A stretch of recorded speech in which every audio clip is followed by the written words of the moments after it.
Shalom, selamat pagi. Sate pagi hari ini masih kita mengikuti seri doa Bapa Kami dengan tema Janganlah membawa kami ke dalam pencobaan, dan subtema memahami penderitaan Tuhan. Pada waktu Yesus berada di dalam dunia, Dia adalah seorang manusia yang seutuhnya. Dia sebagai manusia yang sempurna. Dia seorang manusia seperti engkau dan saya yang akan menjadi teladan untuk memimpin engkau dan saya keluar dari dosa, masuk ke dalam kemenangan, kebenaran dari Tuhan. Alkitab mengatakan Yesus adalah pemimpin kita yang berjalan di depan, yang menjadi kapten kita, yang memimpin kita sekaligus menjadi teladan kita. Yesus Kristus di dunia harus dicobai sekaligus diuji oleh Tuhan Allah. Yesus dicobai oleh setan. Yesus diuji oleh Tuhan Allah.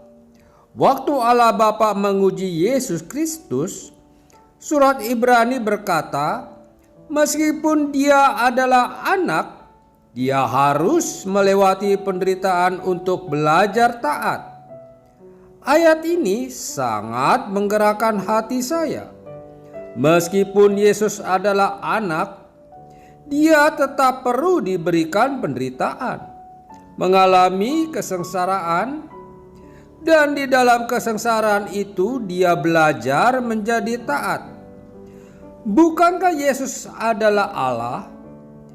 Bukankah dia sudah sempurna? Mengapa dia masih perlu belajar untuk mencapai kesempurnaan? Pada waktu dia inkarnasi menjadi manusia, dia menjadi seperti engkau dan saya.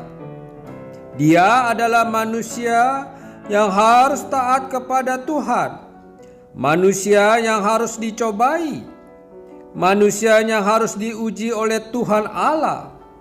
Ini adalah suatu hal yang tidak terkecuali.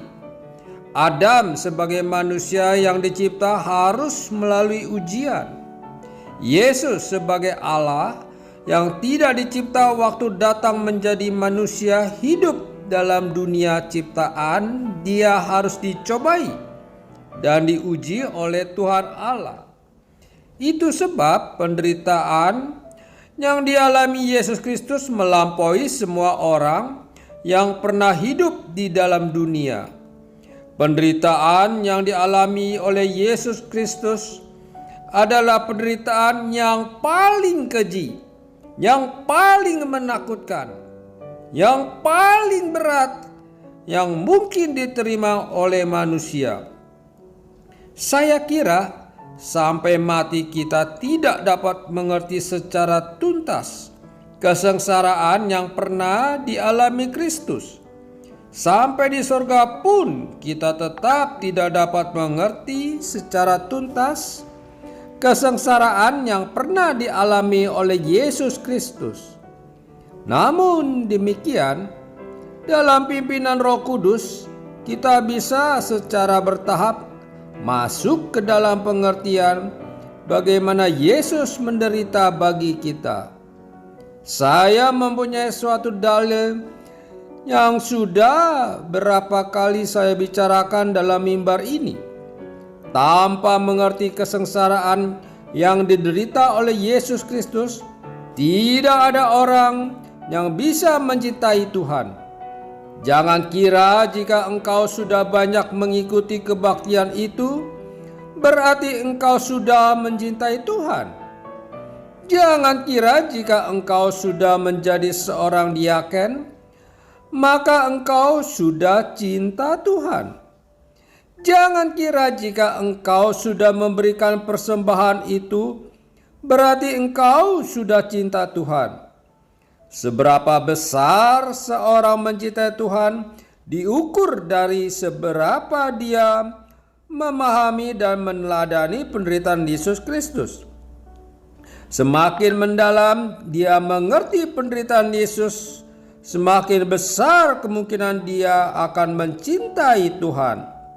Semakin tuntas pengetahuan seseorang tentang berapa besar, berapa sakit, berapa sedihnya Yesus menderita baginya, semakin dia akan tahu bagaimana mencintai Tuhan.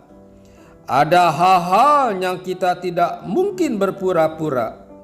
Ada hal-hal yang kita tidak mungkin terus bersikap munafik dan memakai topeng agar terlihat bagus.